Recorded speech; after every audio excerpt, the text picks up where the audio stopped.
안녕하세요. 반갑습니다. 오늘도 하나님 말씀으로 하루를 시작하는 모닝빵에 오신 여러분들 주님의 이름으로 환영하고 축복합니다. 행복이라는 찬양의 가사를 보면 화려하지 않아도 정결하게 사는 삶, 가진 것이 적어도 감사하며 사는 삶, 눈물 날 일 많지만 기도할 수 있는 것, 억울한 일 많으나 주를 위해 참는 것, 이것이 나의 삶의 행복이라오. 행복은 소유에 있는 것이 아니라 정결하고 기도하고 주를 위해 살아가는 것에 있다는 이 찬양의 가사는 소유의 행복이 있다고 믿는 현대인들에게 큰 울림을 가져다 줍니다. 오늘 우리가 묵상할 하나님의 말씀은 사무엘상 26장 1절에서 12절 말씀입니다. 잠시 평온했던 다윗의 삶에 또다시 쫓고 쫓기는 삶이 시작되었습니다. 10지역 사람들은 기브아에 있는 사울 왕을 찾아가서 다윗이 하길라산 숲에 숨어 있다라고 알리게 됩니다. 사무엘상 26장 19절 말씀을 보면 사울 곁에는 다윗을 견제하는 세력들이 있었습니다. 이들은 다윗이 왕이 되는 것을 기뻐하지 않았어요. 왜냐하면 다윗이 왕이 되면 자신들의 기득권을 빼앗길 수밖에 없었기 때문인 것이죠. 다윗이 있는 곳에 첩보를 들은 신하들은 또다시 사울 왕을 충동질했을 것이고, 이번에도 사울은 3,000명의 군사를 이끌고 다윗을 잡으려고 출정하게 됩니다.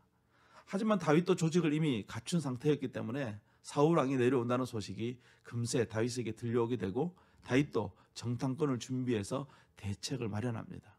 정탐꾼이 사울 왕이 있는 진영에 가보자 사울 왕과 그의 사람들이 잠을 자고 있는 것을 발견하게 됩니다. 즉시 이 소식은 다윗에게 전해지게 되고, 다윗은 자신과 함께 이 사울 왕의 본진으로 들어갈 사람을 찾게 됩니다. 아비새가 동행하기로 결정하자 다윗은 아비새와 함께 사울의 본진으로 들어가 봅니다. 그런데 놀랍게도 사울의 군대가 방심한 것인지 힘들어 지친 것인지 그들은 모두 깊은 잠에 빠져 있습니다. 사울 왕을 비롯하여 그 누구 하나도 지키고 있는 사람이 없었던 것이죠. 아비새는 자신이 들고 있는 이 창을 들어서 사울 왕을 죽일 수 있도록 허락해달라고 다윗에게 간청합니다.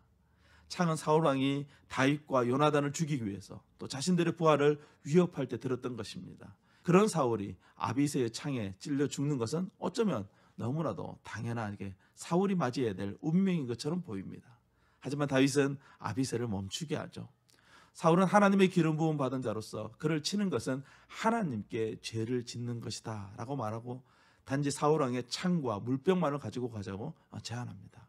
다윗은 사울 왕의 죄는 하나님께서 갚으실 것을 확신하고 있었어요. 10절 말씀입니다.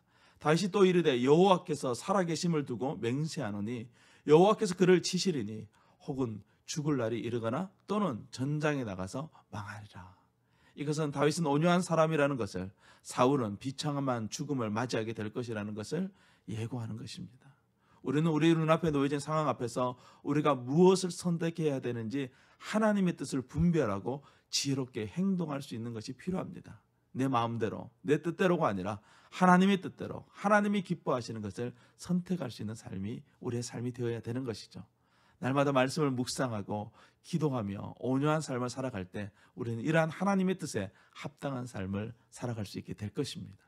화려하지 않아도 정결하게 사는 삶, 가진 것이 적어도 감사하며 사는 삶, 눈물 날 일 많지만 기도할 수 있는 것, 억울한 일 많으나 주를 위해 참는 것, 이것이 우리의 삶의 행복이다 라는 고백을 오늘 우리 모두의 고백이 될 수 있기를 간절히 소망합니다. 모두 승리하세요. 샬롬.